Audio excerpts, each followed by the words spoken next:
And President William Ruto has today presided over the swearing-in of 50 chief administrative secretaries in a ceremony held at State House, Nairobi, following their recent appointment. Speaking during the event, President William Ruto urged the new appointees to work within the parameters of the law in their service to Kenyans. Tiffany Wambui begins our bulletin with the following story.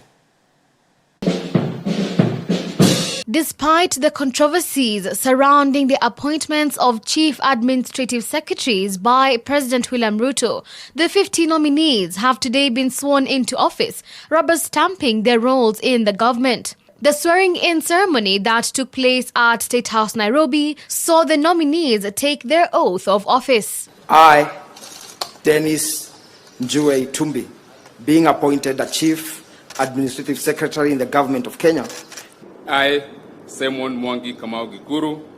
I, Millicent Nyaboke Omanga, being appointed the Chief Administrative Secretary in the government. The oath-taking, however, took place without the administrative secretaries being vetted by the National Assembly. On Wednesday, National Assembly Speaker Moses Wetangula, in a statement to the executive, cited lack of constitutional requirement for the House to vet the nominees.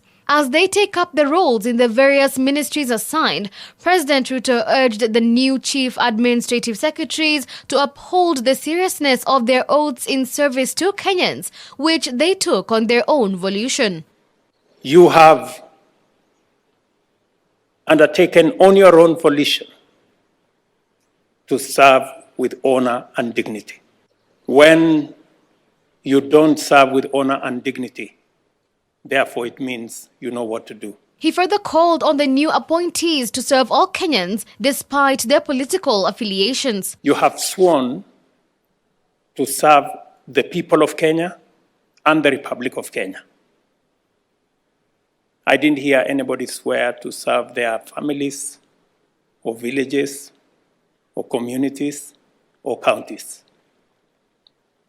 I do expect each and every one of you to serve the people of Kenya in their entirety and the Republic of Kenya as constituted. The head of state equally pointed out that he has made several appointments to his administration without considering those who did or did not vote him into presidency.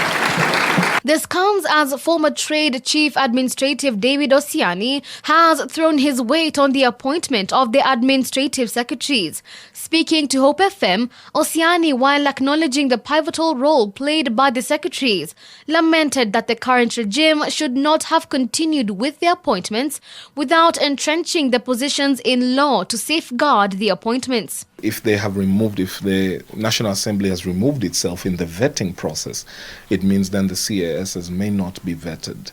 And this is now very different. You see, unlike when I was a CAS, we were kept in office by the ruling stating that we could be in office until COVID was resolved.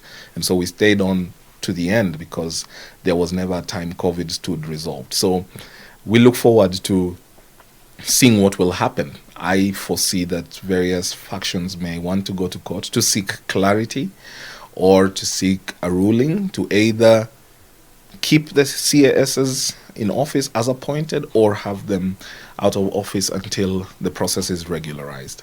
The former CAS has also added his voice to the protests, which the Azimio la Umoja coalition has vowed to conduct twice a week. Osiani said he supports the calls for dialogue between the opposition leader Raila Odinga and President William Ruto. I support the religious leaders in their quest for having a peaceful settlement of the issues at hand. The demonstrations, I think most notably for me, is the cost of living, which I think admittedly is a problem in the country. Now, the resolution of the cost of living issue will have to take an understanding from both sides of the divide. But I think the president cannot keep a hard stance and say, I will not meet the leader of opposition who is raising the issue of the cost of living. Maybe he needs to afford him a sitting and then say, these are the things I am able to do and these are the things I am unable to do. The administrative secretaries have been appointed after the courts trashed a case filed by the Law Society of Kenya challenging the creation of the position. LSK President Eric Theory had stated that the Public Service Commission created 23 CAS positions in a sworn affidavit. Hence, the additional 27 positions announced by the head of state on the final list were illegal and invalidated the entire list. Help me God.